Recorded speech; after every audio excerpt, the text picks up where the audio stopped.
We have a lot of questions about DeFi, and I want to stay on that topic for a while. Do you and I always think of DeFi a little bit as the dystopian parallel universe to traditional finance, right? So one of the question is, do you think DeFi will, well, the question here was eat traditional finance? I don't know it will eat, but where do you think DeFi will it actually take over um, traditional finance?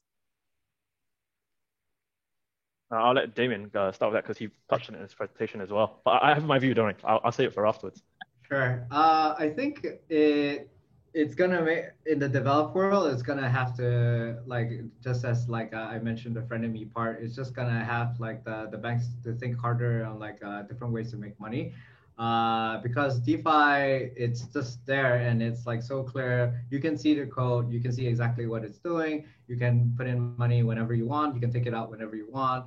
And like it's a risk regulatory wise, and it's also a boon for some people. You don't need to have to deal with the KYC aspect of it. So yes, it's good and bad, and I think both can have it there. Going back to the emerging markets again and the developing markets, where there's just no banks or like they're worried about like putting their assets in the banks, this would be a great use case. And if everybody just has a smartphone, they can access their funds immediately, pay for it immediately, not having to worry that their bank's gonna be closing down or like the currency is gonna they're gonna start printing money and like having hyperinflation overall.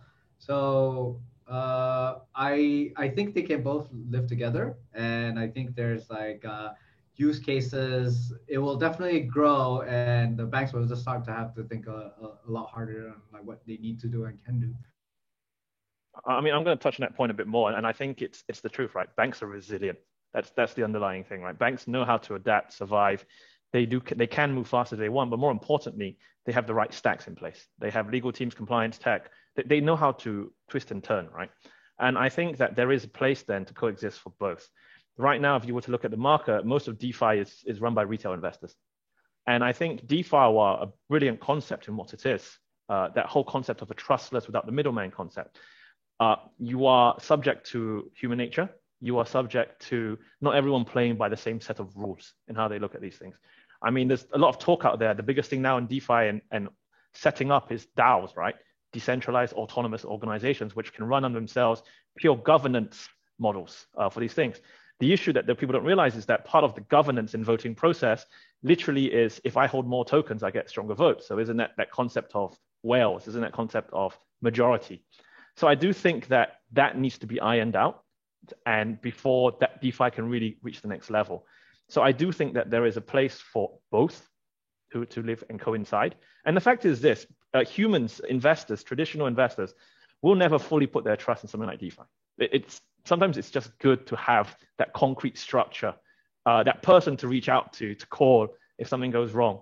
I think that will always persist and prevail.